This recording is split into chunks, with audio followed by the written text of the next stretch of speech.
This feels just so official. Now we're like in it. Yeah, we're in it. It does feel official. We got like a whole studio. Is this bigger than the one you and Charlotte were in? No, that room was kind of huge, but this one feels more like studio-y. It does. It feels very. Like, I feel like I'm on Call Her Daddy or something.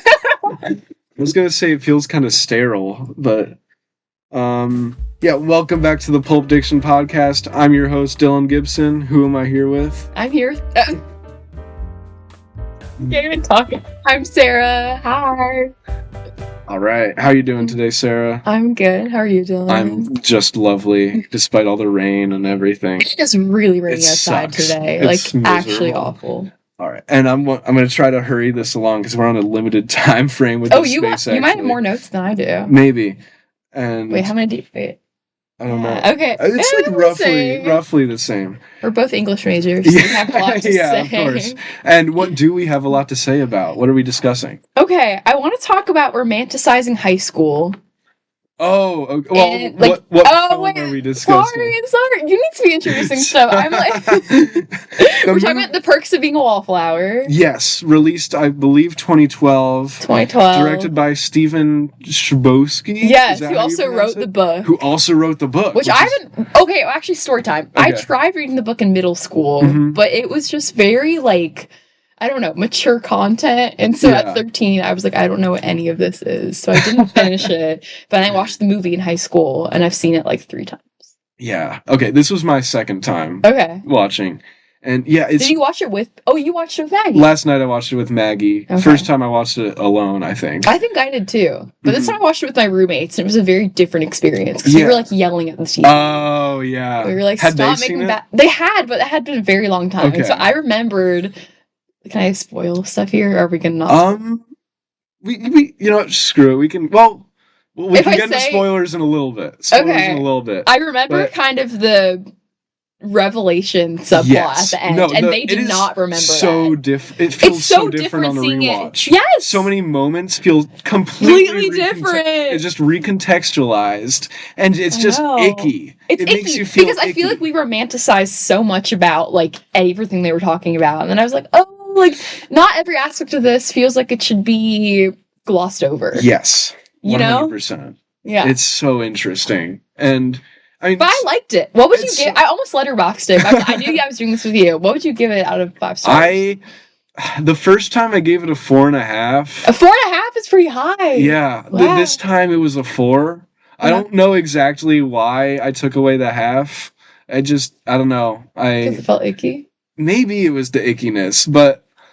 I don't know, and maybe I just didn't connect with it as much the second time, even though I do still, because I can relate to, what's his name, Charlie, in a few ways. I feel like I used to be Charlie, not to quite to the degree that he is. Were you kind of quiet? I was very quiet for a long time, didn't really have a ton of friends, but yeah, I think most people can find at least some relation with the main character. Logan Lerman, was it? Yeah, because remember, he was so popular in the 2010s. He was in the Percy Jackson movies. He was in that movie. I feel like I saw him everywhere. Yeah, he was just all over the place for a while. Well, and then Ezra Miller, who ended up getting canceled. Miller. Yeah, no, which is crazy. I was saying to Maggie, if Ezra Miller's career had ended like 5 years earlier, he would have still had a pretty good reputation. He would have, because that was a great movie, and it's like a good performance. But instead, he choked out a fan in Hawaii. I don't know if you've seen the video. I've heard about this, and he was like a predator. You know this? Like, actual child predator. It's crazy. Just insane stuff. I actually liked him as like the Flash too. I know a lot of people don't. I wasn't super into that. But fair. It's fine. It's fine. Like I get it. I do like Ezra a lot in this movie. Me too. I think all the actors do a great job. Emma Watson. Phenomenal. Well, think about this too. That was her first movie post Harry Potter. Was it? That was a crazy move. Mm-hmm. I mean, whoever was doing her publicity, whatever, like they just knew they were doing her PR team. Yeah. I don't know. But like, I feel like her performance is so iconic. Because she is not... she is nothing like Hermione in this at all. No, it's so different. She's American, first of all. And I mean, not only like, you know, the hair and everything, but just sort of her way of being. And I want to bring that up eventually, too. Yeah. I wrote this down. The sort of manic pixie dream girl persona. She definitely brings that energy, and it's good, but I don't know. We'll talk about this. But I wasn't sure if I liked it. I think the first time I watched it, I was like, oh, I love this. And then, it just felt like a little cliche. Yeah. I don't know if you felt that way. I kind of get that. Like, sort of quirky for the sake of quirkiness. Being quirky, yeah. And I do think this movie does have a lot of sort of quirk about it, quirkiness. But for the most part, it's very charming. Yeah, I would say so. Paul Rudd's character comes to mind. I loved him. I completely forgot he was in this movie. Me too! And he's so subtle. I feel like most of the time he just brings manic energy. Yeah, but he actually does a really good job too. Yeah. And like he's the kind of teacher I can see in like my high school. Me too. And I like the line that he says, like, oh, if you make one friend in your first day, you're doing a good job. Yeah. And he says, well, if it's my English teacher, I think it'd be pretty sad. And there are a lot of great lines in this movie. So many good Okay, but I noticed this on rewatch too, that for every good line, there's a couple of really cliche lines. You know, like anything from Watson where she's like, oh, like, welcome to the island of misfit toys. I know, like, or, let's go be psychos together. Like, I grew up, me and my roommates were all like, oh, come on. Who talks like that? Nobody. It's quirkiness for the sake of quirkiness. Exactly. I just did not like that. That's the thing. Like, these people in some ways are very real, but in others they just don't talk like human beings. Yes. And which I get it. It's a movie. It's not supposed to be a carbon copy real life. But that felt very out of touch. Yeah, like it works with a certain type of movie. Like a Quentin Tarantino thing or just a comic book movie where the dialogue is stylized and out there and almost this theatrical sort of element. Well, maybe with this movie, it's trying to be a little stylized. They talk a lot about music. There is some stylization in there. I don't know. Maybe that was intentional, but I just don't think it comes across very well. Yeah, it probably was. But I mean, it's the author who's adapting it. So he must have wanted it to be pretty faithful. I would imagine. You said you didn't read it, did you? No, I only read, I guess, like a third of it. Okay. But again, in 7th grade, and Sarah in 7th grade just didn't understand what was going on in that book. Yeah. I kind of want to read it at some point or another. Maybe you'd like it now. Maybe. You should try. I should try. But not when I have like a million books on my plate right now. No, me too. I've seen the movie now enough times where I'm like, I know what's going to happen. Right, yeah. But yeah, there's a lot to dissect. I haven't said what the movie's about. I mean, it's kind of a basic coming of age thing. It's a coming of age movie. It came out in 2012, but it's supposed to be in the 90s, I think. I think that's right. That seems to fit with the time. Yeah. And right? Because they're like making each other playlists. And the premise is fairly basic, I think. Just like this guy starting high school. Yeah, his name is Charlie. His name's Charlie. He's very introverted. And he kind of falls into this group of friends who take him in.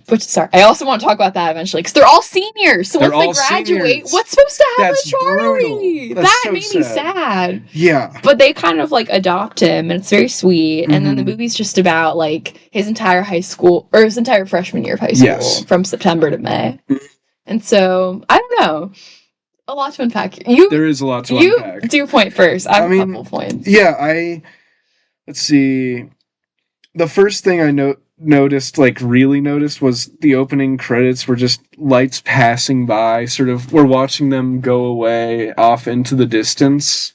Opening credits? The opening shot as the credits are going. Oh, yeah, when I see this thing, dear friend. Yeah. Voiceover, yeah. You didn't like that, or you did? I did like it. It's just an interesting visual. And then it sort of bookended with the end of the movie, because then you're watching, you're facing the opposite direction. Yeah, but I don't like, I'm sorry everybody, but I don't like how she does the standing up in the car. It's so dumb. It is very dumb. Okay, I can see why that would be a stylized choice or whatever, but it goes with the whole Manic Pixie Dream Girl formula. I feel like nobody acts like that. Nobody does. It just didn't feel real this time to me. I thought that was one of the dumbest parts of the movie. You know, this might be a hot take too. I know, like, I feel infinite, we are infinite. Is like a famous line. It's cheesy. It's kind of cheesy. It's corny. It really is. I didn't like that either. I really hate to be so cynical, but the ending where he's like doing the tunnel thing and he's sort of embracing this new life, I just felt so like, I don't know, it feels like a shallow ending, because I'm like, well, you guys are in college now. He doesn't have any more friends. Yeah. I wish that they had set him up for success better. Right. I didn't feel super reassured that he was going to have a happy life now. Like, that's true. That's a good point. And like, we kind of have the big reveal of the climax, and like, I guess he deals with that, but not, yeah, like you said, not much else is resolved, unfortunately, and so you're just kind of left to be like, well, that's it. Yeah, he's kind of screwed now. Maybe that's real life. Like, I know not everything happens sequentially all at once, but it felt like a little bit of a letdown, I guess. A little bit, yeah. Yeah. Which is, it's unfortunate. Oh, this is random. The shop teacher, I forgot about him as well. He was silly when Patrick tries to imitate him. Yeah. Yeah. And, well, he was played by Tom Savini. Who's that? Who, he was, I think what he might be most famous for is he designed the makeup effects for the original Friday the 13th. Ooh! Yeah. So this was a cameo. He's kind not like of. An actor. Yeah, well, he became an actor. He was in, like, From Dusk Till Dawn. Oh, wait, yeah. He was, like, the motorcycle dude with, like, a pistol on his groin. I haven't seen it. I know what it is. Movie. But yeah, that was just random. But he also, he has that exchange with Ezra Miller's character, and he calls him Nothing. Yeah. And did you like that part of the movie? Because I thought that was sweet. I think so. And, like, rewatching it, I feel like him calling Patrick Nothing hits him harder than he lets on. Because he's sort of like, his whole struggle is kind of wanting to be seen. Yeah. And just not ignored and pushed aside by everyone like he is with Brad, that's his name. Yeah. I in my head I keep calling him Young Neil because that's the character he plays in Scott Pilgrim. Oh, that's that guy. Yeah. Wait, that blew my mind. I didn't even realize it was the same. Oh my god, that is him. Wow. I didn't realize that. When I texted you about this video, I asked about Scott Pilgrim, because that's one of my favorite movies. Oh, it's so good. I love Scott Pilgrim. Check out the Scott Pilgrim episode with Do you already have Drew. One? Yeah, I talked about it with my friend Drew. It was very fun. That's cute. It was a good one. I didn't think it was the same actor. Yeah. Oh, that's funny. I kind of wish that their little, romance was elaborated on more. And I get that's not the point of the movie, because Charlie's just seeing it, like, peripherally. But I feel like that also didn't emotionally hit quite as hard. Right. Because I didn't know much. And it's a very interesting conflict. I kind of love... So was his last appearance in the movie when he, like, thanks Charlie in the office? I think so. And I love that shot. I don't know. Me too. Yeah. Where he's coming out and then Charlie's, like, sitting. You see both of them. Yeah, I put it in my notes. Oh. Like and then he doesn't even say thank you. Or he says thank you, and he goes, "Sure, Brad." Yeah. And you see, they're both like in these boxes, right? These frames within a frame, because they're both trapped, right? Wait, but that's so intentional. The one Brad is in is so much tighter and just more of a close squeeze because he's more trapped. Yeah. I didn't realize that. And like, I feel like this movie, for the most part, the cinematography is very like, it's okay. Yeah. But like, it has moments like that where it's like, wow, like the visual storytelling is very intentional. So good, yeah. And it's great. I love it. I love those. That's good that you highlighted that scene. I kind of didn't care as much about that. I mean, I don't know. I didn't think about the visual style. Yeah, film minor. No. Hopefully, we'll see. I liked the Brad character. I wish that was expanded on more. And then I just wish that, I wonder if it is in the book. Well, I don't know. That's why one of us should read it. Yeah. To see. I wish, I suppose, like, I don't know. You know the scene at the party where they're first kissing and Charlie kind of walks in and is like, "Oh, sorry." He's like, "Don't tell." I wish that had been elaborated upon. Like, what do you mean? I wish we would have seen more of the panic in, in Brad? In Brad and in Patrick. I feel like it was underplayed so much because so much of it is like, Charlie having this sensation of having pot for the first time. Everything's kind of hazy. But I wish we would have gotten more of like the, oh my gosh, this is really, really bad. Yeah, I sort of get that. I don't like that you know this. Oh my goodness. There was kind of not that same, like panicked aura you would have if like your boyfriend wasn't out of the closet. Yeah, true. I don't know. At the same time, I think Patrick very much trusts Charlie. And That's true. This is how long after they meet is this? It's like right after the first party. True. But I wrote this in my notes too. Let me see how I phrased it.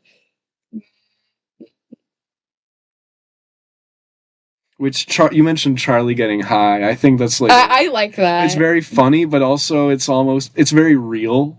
How he like just becomes talkative once they get him high, and he's saying things and he doesn't really understand why they're funny. I know, but everyone's laughing at him.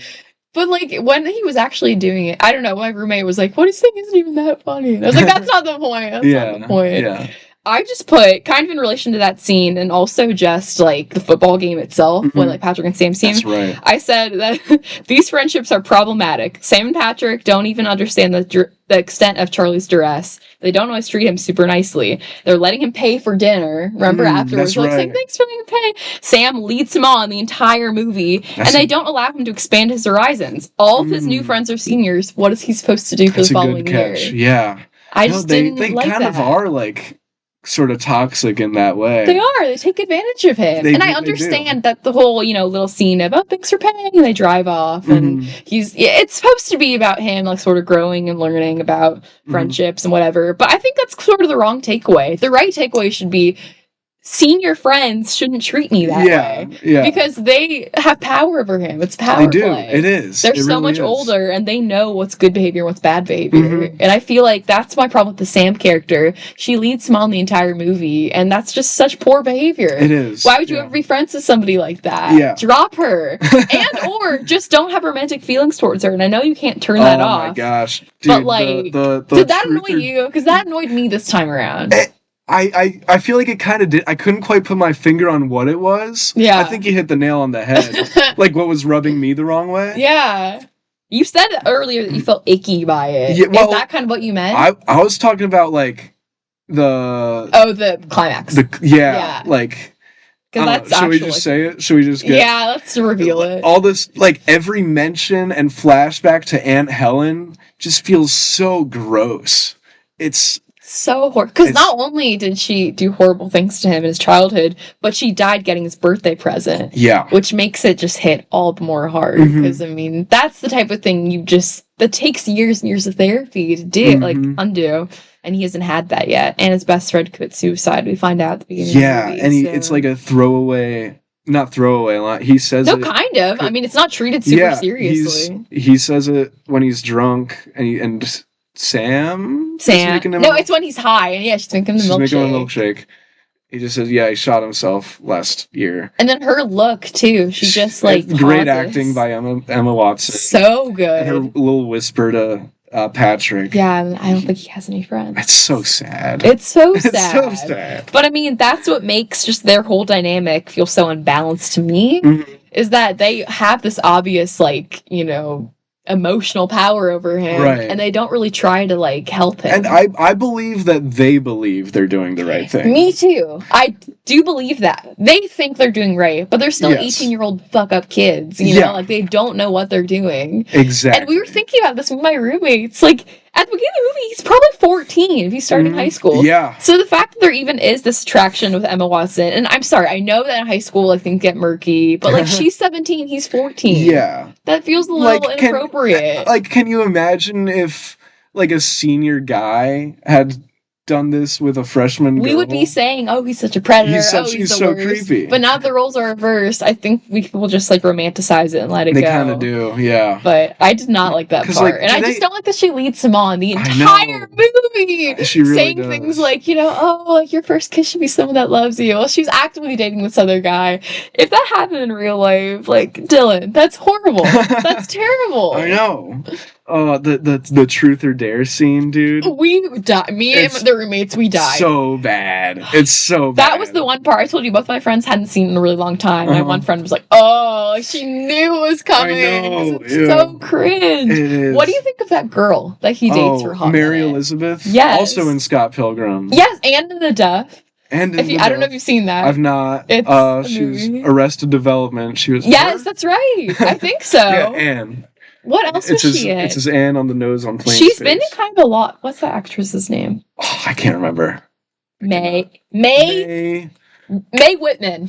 Yes, that's her name. Yeah. Yes, May Whitman. Good call. Glad I got that. But yeah, she's good. I don't know. I don't dislike Mary Elizabeth. No, she and Charlie aren't compatible. No, at all. And but this time what? So it's a very one-sided relationship, which she does say, and she's talking on the phone for like hours and hours, and he is looking for a way. There's like a really funny cut where he's like imagining a response to saying, it's about this question. During the Truth or Dare, like sometimes I wish I would, or I or she would die of cancer, so I don't have to deal with it anymore. My roommate Bailey during that part said he did not actually say that, did he? And I was like, no. Yeah. But like, I wrote a note about this too, because everybody in this movie wants to get with Charlie. Everybody does, and especially Mary Elizabeth. Like, I'm sorry, not to make this weird, but in the one scene, she wants it so bad, and like the one scene where they're like kissing for the first time, it just goes so far, and I'm like, has he kissed anyone ever? Definitely He's 14. Yeah. Like, what? That hit different this time. I thought that was really weird. It's bizarre. But I mean, everybody wants to get with Charlie. Yeah. There's the one part with Patrick, too. And I just thought that was pretty, like, and I almost uncharacteristic, you know? Yeah, I almost wonder if it's this thing of, like, they're trying to... He's sort of almost a symbol of, like, their own innocence. That's what they remind him of. And they're sort of trying to reconnect with that in a way. In whatever way they know how. But it doesn't excuse the bad behavior. No, obviously not. I know it does, but... Yeah, it's a delicate thing to have him as a standard metaphor for all of their innocence. Yeah, and like they're not doing a good thing, but like you can almost understand sort of why they might be doing it. I don't know. There are a lot of like just little things about this movie. Like I like just this little touch of the one girl who steals jeans even though her family is rich.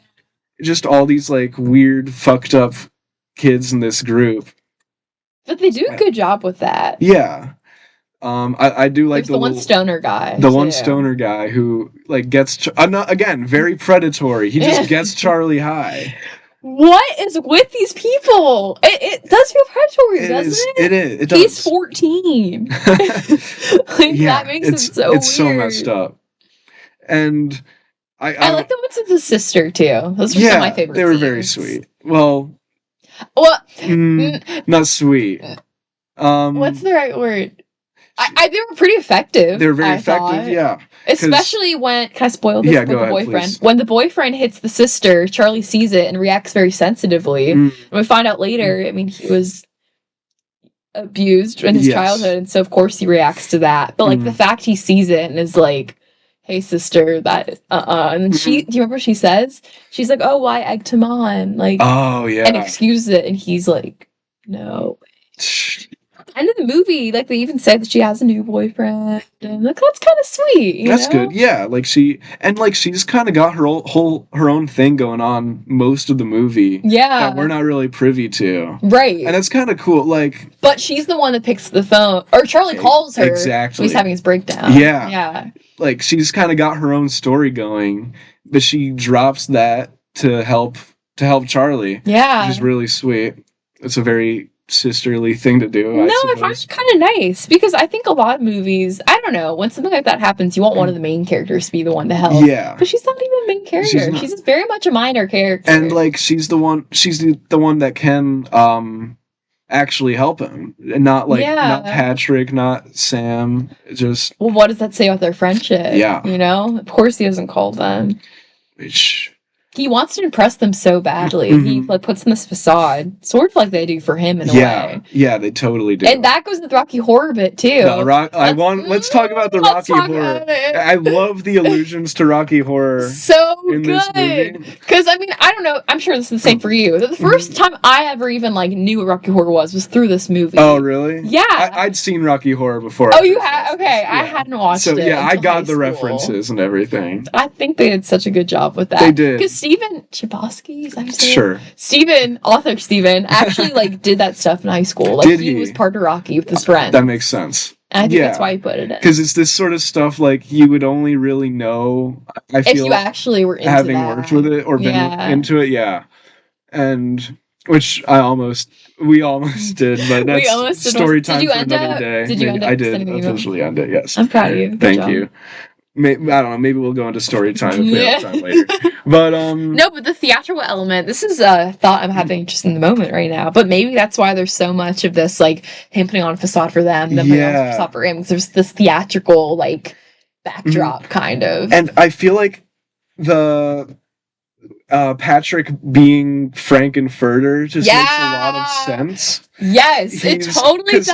He's this not he's just great like, too. Not just because he's this like flamboyant gay guy. Yeah. But also because like he's the character that sort of lures them in, and he sort of leads Charlie to this sort of self discovery and liberation, I suppose. But in like a weird sort of twisted way that he's giving in to like his deepest desires, I suppose, and like giving himself over to absolute pleasure, as Frankenfurter says. So good. Yeah. Oh my gosh, I so agree with you. And do you think all the characters were like that? Maybe, because like Sam being Janet. Sam being Janet, I feel like doesn't really. She's the girl.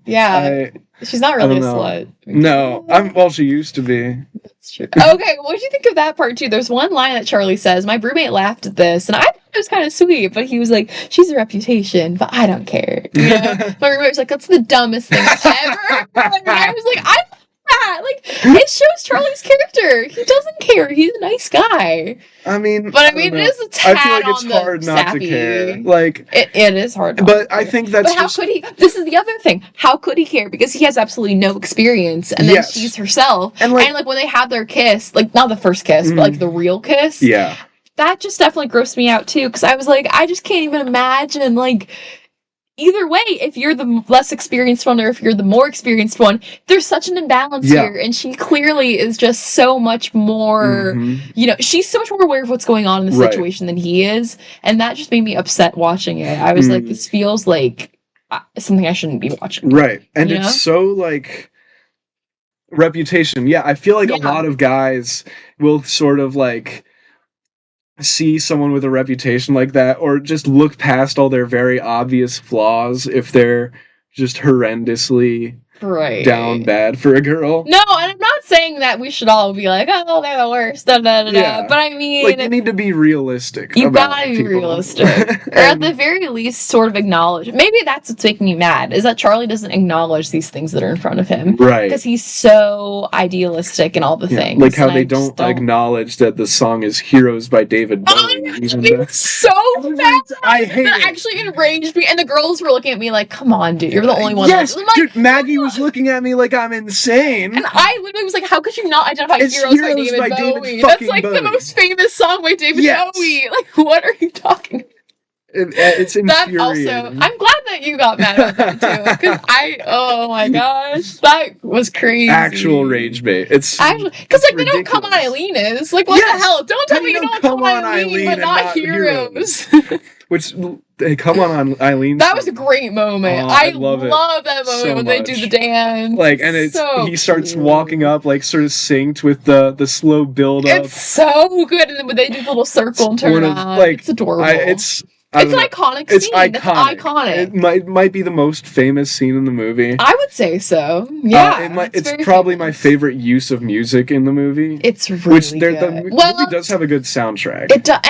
Even though I just said I hated it, I do like the Heroes David Bowie at the end. I just think it's very cheesy. The whole little sequence of him saying "We are infinite" and like being, and then he kisses her, and I'm like, you guys weren't even like together. He's in college. You're 15 now. Right. Like, stop. I don't know. Too literalistic, I think, but I really just didn't love that ending sequence. I felt like it was excessively cheesy. Yeah, I get that. It's I mean, I totally agree. Well, this is a question that I have for you too. I wrote this down because my roommate said it, and I was like, this is such a good question to raise. Is the way to a guy's heart to be his manic pixie dream girl?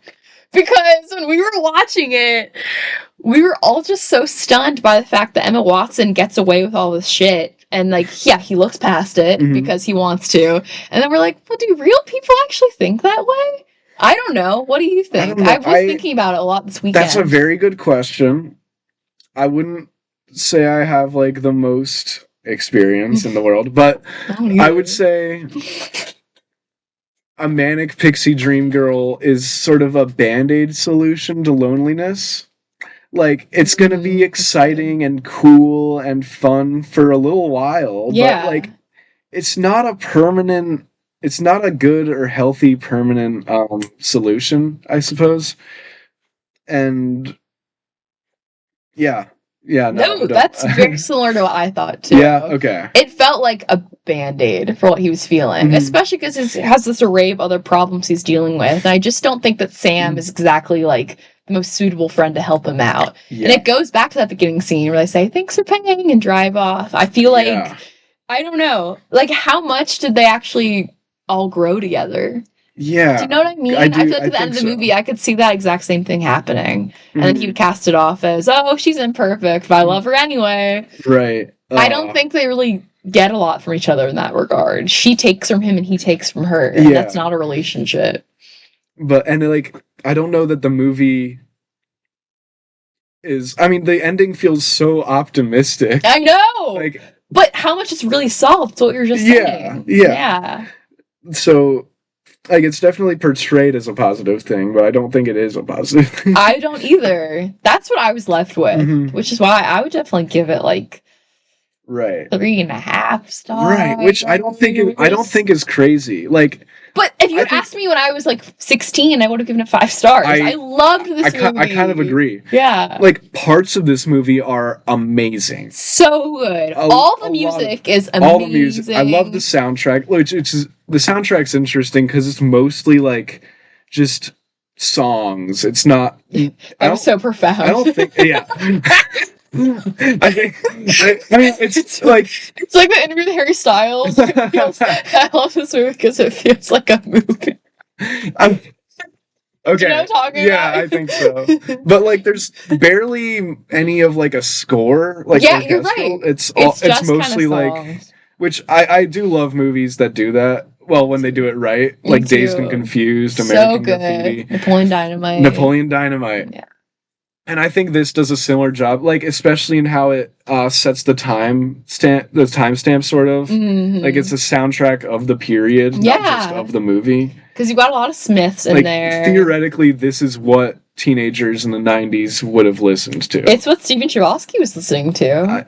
I guess. It must have been. Well, I remember when I read the book, when I read a third of the book, he actually would, like, put songs in, like, made playlists in the book that you could listen to. Oh, that's And my roommate who watched it with me, Bailey, she was like, yeah, but I read the book and I made my own playlist. It was so good. So it feels very rooted in reality in that regard. Sure. But then there's other aspects of it that are so whimsical that I just feel like really don't align. Right. Like, especially that just trope for being the manic pixie dream girl, which I don't hate, by the way. Right. Like, Almost Famous is, like, my favorite movie. I love it so much. Favorite movie of all time. And, like, that's basically what Penny Lane is, too. Yeah. But if you break her down, there's so much more to her than that. There is. And I feel like with Emma Watson's Manic Pixie... What's her name? Sam. With Sam's Manic Pixie Dream Girl, she just really doesn't have that much under the surface. It's like, oh, she has the sketchy past of boyfriends and oh my god, like I feel like there wasn't a lot to work off of. Because of that, she felt like this mythical being that couldn't be reached, and like that made me frustrated because she was using that to lead him on the whole movie. And oh my gosh, Sam also mentions her first kiss was her dad's boss. Which and Charlie says his Aunt Helen had the same thing happen to her. That's right. Yeah. And it's this sort of cycle, not just between Aunt Helen and Charlie, but I would argue even like Sam, and like this predatory sort of just behavior that continues. Because that's what they're taught. But that definitely, I don't think it was intentional. You don't think so? Well, I mean, the cycle part, but just not that Sam was predatory with Charlie. True. Yeah. Like, we're picking up on that now. But I mean, I romanticized the crap out of that when I was 16. I was like, oh, they're the perfect love story. They're so cute. Yeah. I think it could be perceived that way, but it's dangerous to think that she's not doing a little harm to him. Right, totally. She's so much older. She is. No, it's weird. It's very weird. It's so weird. And again, I think that too often in the media, especially, people can get really caught up on the fact that, like, oh, one of them's a minor, one's 17, one's 18. Okay, shut up. It's not that serious. But, like... Sometimes it is. Sometimes it is. Sorry. Sometimes it isn't serious. But, I mean, you know what I'm saying. If you're both, in high school, whatever. Yeah. Like, I just think a senior and a freshman, it gets really dicey. Not even romantically, but, just, like... Even at the platonic friendship level, it can get weird. It's a murky area. Like, it's... If you don't know you're taking advantage of somebody, then you're clearly doing a disservice.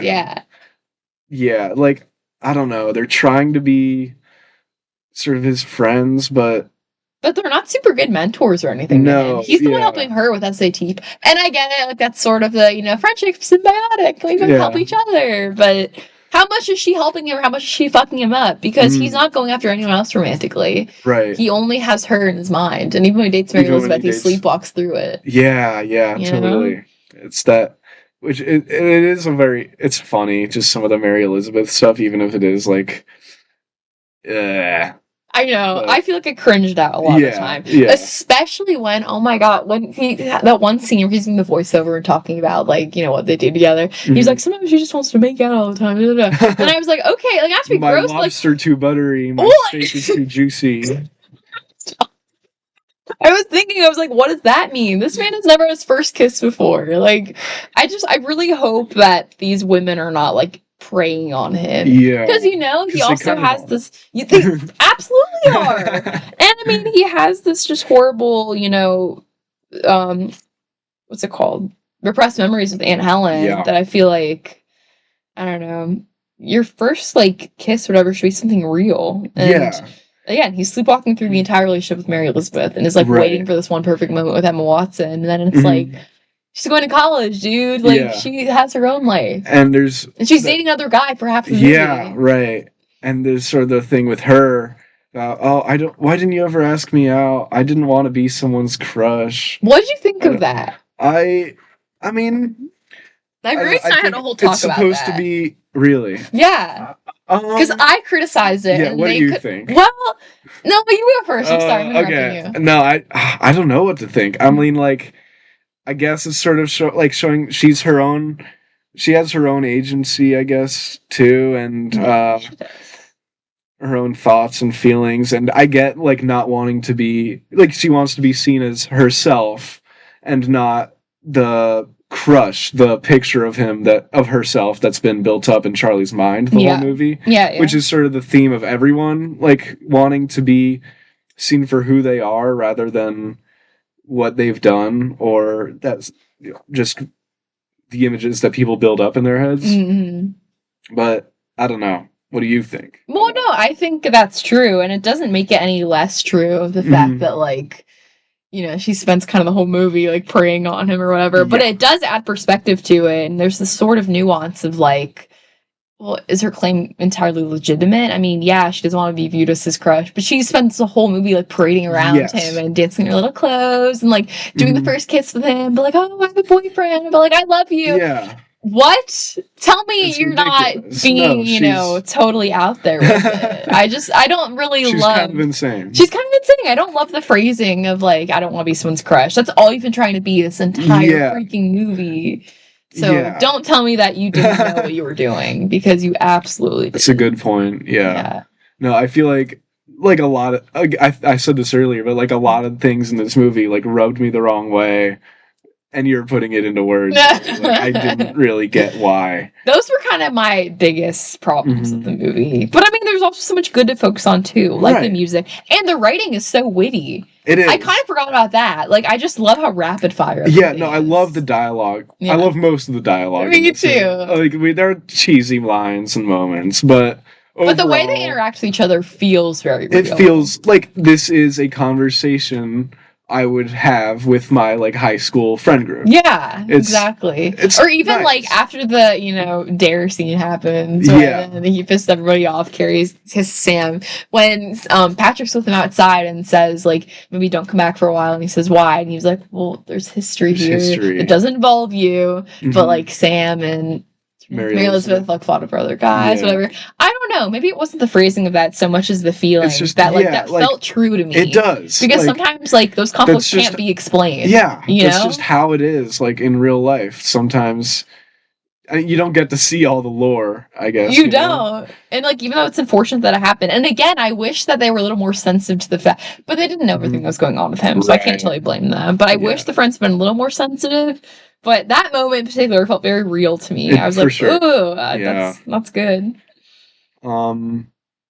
There's a really interesting cut, editing moment I noticed where he's in a mass with his family and he's getting the sacraments, I think, the body of Christ on his tongue, but then it intercuts with the bathroom in this part. I do not remember this. Yeah. But it as he's receiving the body of Christ, it then cuts to him with a tab of acid on his tongue. What? And it's and he's at a party, and he's it's when he goes home for Christmas? I think, yeah. Okay, yeah. And then he gets really high. And he gets really, I think, or he goes on a trip and then goes in the snow. Yeah, and then he has a flashback to his aunt's car crash. Yeah, and he made a snow angel. Yes. Which is a really interesting image. Well, but I didn't see the mask part. That's very interesting. Yeah, I don't know what, it's I don't know, this fascinating juxtaposition, the sacred and the profane. I don't know. Well, it's all of his values being tested, right? Oh. He hasn't had this friendship, and he hasn't had peer pressure before. Yeah, right. So I don't know. Yeah, I feel like the spirituality of this movie is very understated, but I'd be interested to sort of delve into it because his family, they're religious. They are religious. They have these scenes at mass or whatever. Yeah, but they don't really go into it, which is maybe the point. He's not really into it. Do they pray before they eat? Because we see them have meals together. I think at least once they. Yeah, I feel like they do. This one line, Aunt Helen goes, "It's gonna be our little secret." Oh, that it feels so gross on a rewatch. It feels horrible. Ugh. It feels so. Oh my god! When they replay it too, when he's in the hospital, that was just so sad. There's back to Rocky Horror when they're missing their Rocky and they have Charlie come out to replace Rocky. It's so good. But do you know what Mary Elizabeth says too? She's Charlie, take off your clothes. It's so funny. It's so good. Back to the symbolism of them as the characters. Do you think there's symbolism in him being Rocky? 100% there's symbolism in him being Rocky. Tell me, I didn't think about Rocky is he's Frankenstein's monster, right? He's this sort of his creation, right? Oh my gosh, yeah. And in the same way, Patrick, he's Patrick's creation. I didn't think sort about of that. Coming into the world, being molded to fit, and that's cool. I didn't think about that. That's something I thought about in my first watch of this, which just a quick side tangent. The first time I watched this was for a podcast with my friend. Which you said didn't happen. Yeah, which didn't end up happening because he had to bail. And I had notes for it, and they were really good notes. And I looked back for my notes. What? I didn't feel like it. I looked back to find my notes, and they must have been on my high school Google Drive. They're gone? So they're gone now. Shit. So I had to take... I mean, I was going to take new notes anyway, but I would have liked to look at 2024 Dylan's Wallflower notes. But it's fine. But anyway, Charlie is Rocky. I just love that whole, and then Touch Me is playing. That was crazy. It's insane. But also that song is about sort of it's him finding himself, right? This liberation sort of. Oh, I didn't even think that it related to him. Yeah, I just thought with her, I was here's another moment where you're not someone's crush. Okay, Sam. That was probably that part was crazy. Of it. Yeah. But in Rocky Horror, Susan Sarandon is singing that song as she's she's having sex with Rocky. She's having sex with Rocky, and it's. I don't know, it's this moment of sexual liberation or whatever. Well, no, then in the movie too, you can see the the like actual movie screen, because you lip sync Rocky like when you see it. Right. So the actual movie's playing while the two of them are having their moment. I thought that was a cool juxtaposition too, because I was like, oh my gosh, like there's just a lot happening here. Like he's tasted it and now he wants more. He's tasted it and he wants more, just like she does in Rocky. The pleasure. And like Rocky, I feel like that also sort of portrays it in a more positive way than I think I interpret it, but that's just me. That's so good. I didn't even think about the symbolism from Rocky. I just love like looking into that sort of like these allusions to other things. That's why you're an English major. Yeah, that's why I'm an English major. The metaphor. Totally. I was looking back at my notes. I wrote in all caps, everybody in this movie wants Charlie. Everybody. It's ridiculous. Weird. Wait, can we just list everybody that does? Okay. Sam. Mary Elizabeth. Patrick in that one scene. Yeah. Which is problematic because, like, that's just a problem for gay stereotypes. Like, people don't act like that, you know? Like, I know he was grieving, but just kissing Charlie, like, that was crazy. And then... Okay, Bob doesn't want him, like, romantically, but he just preys on him. Yeah, just drugs him. Who else wants Charlie? I mean, still 4 of our main characters. Yeah. Well, 3 romantically. It's kind of ridiculous. That's kind of crazy. It's insane. Am I forgetting anybody? Oh, Aunt Helen. Aunt Helen. Oh, dude, so bad. Yeah, horrible. It sucks. The actor that cast to play young Charlie did a really good job too. Because he was the cutest little kid. Every bad thing that happened, I was like, oh no, look, I just want to give him a big Charlie. Hug. Yeah, it's so sad. He was so sweet. Man, because sometimes child actors like don't have the same aura as their counterpart, but you can only do so much. But like that kid was so well cast. Whoever cast him did a good job. Yeah, definitely. I love all the casting. Me too. That's kind of the extent of my notes. Yeah, let me see. Yeah, I love the editing and his like breakdown. So good. That and, like, just the way it's shot, all these. It's like, really ahead of its time. Yeah, I feel like you think 2012. So? Yes, I feel like that was really good to just have all the shots and then like go straight to the hospital. Yeah, I don't know. I guess I haven't seen a lot of like coming of age movies that deal with stuff that's that serious. I forgot Joan Cusack was in this too. I also forgot she was, and I love School of Rock. And so I was like, "What are you doing here?" I need to watch it again. You should watch School of Rock.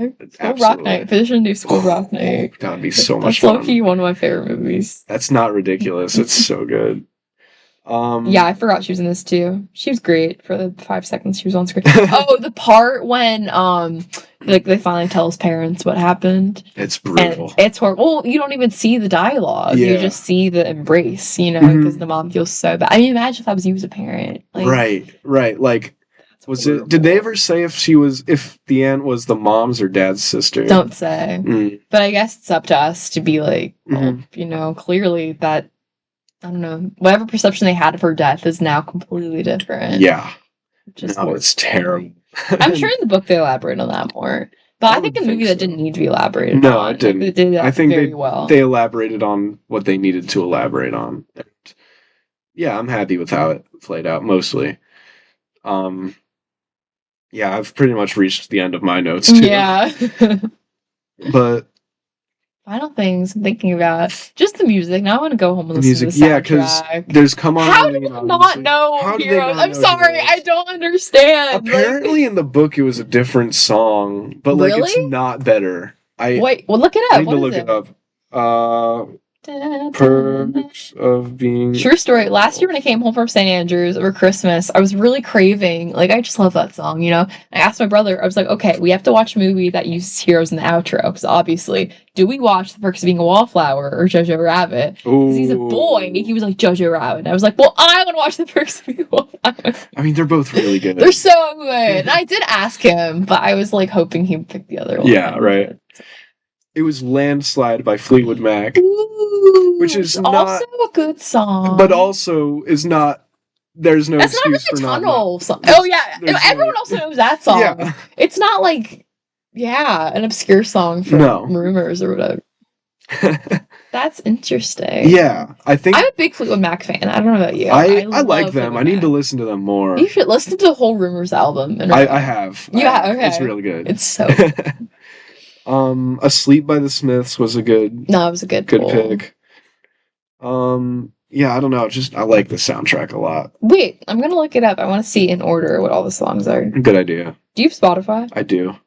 I like that people will always like make playlists. Yeah. I don't know if it's in order. Could it be Another Change by the Samples? I don't know the song. Asleep by the Smiths, Teenage Riot of Sonic Youth, that's in there. Come On Eileen, What You've Got by Valentine's Revenge. A lot of these I haven't heard of, actually. Yeah. Oh, I forgot All Out of Love was in. Oh, yeah! That's a good song. My dad likes that song. It's a pretty dad song. It's a dadcore song. What else is it in? It's in something else. It's in, I think, Deadpool 2. Oh, really? I think so. Yeah, after the beginning when somebody dies. I hate Deadpool. Really? Well, yeah. Trauma, because my ex really liked that movie, and so we watched it together, but I didn't make it the whole way through because I thought it was kind of boring, And then he did that thing where for months afterwards he would mention it every now and then, yeah, man, we almost finished Deadpool. It's if you're mad about it, we can just watch it. I don't care, but I also just don't like it. I didn't think it was that great. It's not for everybody. Movie. Yeah. Maggie loves it. Oh, does she? Maggie and I tried to show it to Catherine. And the three of us all discovered she does not like gore. No, for Deadpool, that's a choice. Yeah. Poor Catherine is so sweet. She didn't know she didn't like gore. She discovered that about herself. But, I mean, it's pretty intense. That's another reason why I didn't like it. I also don't really do gore. And so I watched it, I was like, ew, I don't... Yeah. Have you reviewed Deadpool on this channel? Yeah. My brother and I talked about the first one. Okay. Yeah. And we had talked about doing the other two, and then we just didn't. Oh, you should. You totally should. Yeah. I don't know. My opinions on all three of them have kind of changed over time. I only saw the third one once. Did you watch it in theaters? I did. I was working at a theater at the time, so I got free tickets. Wait, that's so cool. Yeah, and I got to take my dad and my brother to go see it in IMAX 3D for free. That's sick. It was really so cool. Good. It was an amazing experience. I don't know if you've seen the opening scene, but he's killing people and dancing to NSYNC. Oh, is the bye bye bye? Yeah, I know it made that popular. And because remember the week that came out, It Ends with Us Blake Lively came out. Yes, and that was back before she got canceled because that was the whole thing. Because they were the power couple of Hollywood. And okay, this is a whole new podcast, but I don't want to be on the Blake Lively hate train or whatever. But I remember that moment in pop culture so clearly. No, it was very. It was weird. It was weird. They were both at the top of the They were, charts. Yeah, and now they're kind of both not. I feel like he's gonna bounce back. I just don't. Yeah, I think Ryan Reynolds will. People. I think the general public likes Ryan Reynolds. But it's stupid because I don't know. He has this persona. I just don't think he's a real person. In every movie I've ever seen with him, every girl wants to get with him. Every guy thinks he's the coolest. That's just a persona. I don't think he's like that in real life. Probably not. So if we're all gonna pretend Blake Lively's the worst and all these things, okay, but can we acknowledge that Ryan Reynolds probably also isn't a great person? Right. Huh. That's where I stand on it. That's fair. That's a fair standpoint. On a little tangent. Yeah. Wait, how did we get on that? Sorry. Deadpool. From which we watched with. Because there was a song. Because there was a song that was in Deadpool 2. Wait, which one? Yes. The Air Supply one? Air Supply, All Out of Love. I think it was in Deadpool 2. I'm pretty sure. But yeah, I don't know if I have much more to say about Wallflower. No. Overall, I liked it. It's a good movie. But it gives you a lot to think about. There's a lot to think about, which is good. Yeah. I like the moment where they're beating up Patrick and he just blacks out. Yeah. That was good, right? Yeah. That was very effective. It cuts back in and his knuckles are bruised. The other guys are on the floor. And there's kind of the pulse beating too. Yeah. Everybody's silent.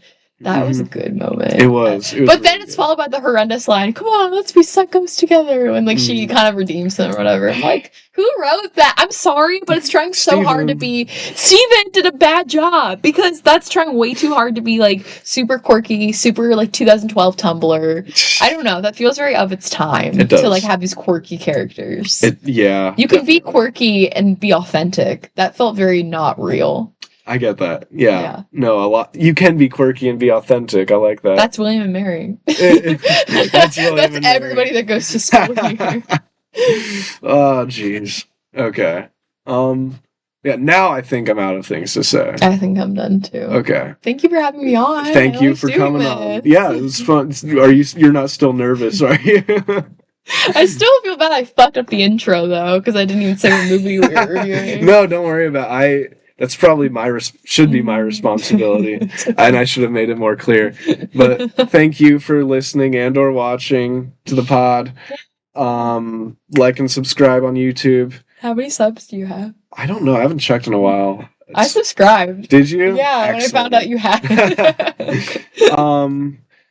Hit a follow on Spotify. Rate 5 stars. We're at like 4.9 right now because I don't know. Someone decided to be different. Aww. Very sad. I'm sorry. I don't care. We're on Apple Podcasts now too. Do you have to pay for that? No, we're not. How do you do that? It's the same way you put it on well, not the same way you put it on Spotify podcasters, but like there's a thing. You can do some stuff, and you can just put it on there. That's so cool. It's pretty chill, yeah. Oh my gosh. It's nice. Wow. And I don't actually know if anyone listens on there, but maybe they do. And I think that's... I can't think of anything else to plug. Do you have anything to plug? I don't think so. Excellent. Watch The Perks of Being a Wallflower. See what you think. No matter what age you are, you'll get something out of it. Maybe not no matter what age you are. Well, maybe like wait till late you're like middle school, early high school. 14 plus. 14 But I feel like a mom when I say things like that. I'm like Common Sense Media, reviewing things like way higher than they ought to be. But, like, quite honestly, just, you're not going to get it if you're not a teenager. Like, it's not even a maturity thing, necessarily. I just don't think you'll like it. Yeah. Right. Totally. All right. Bye. Bye-bye.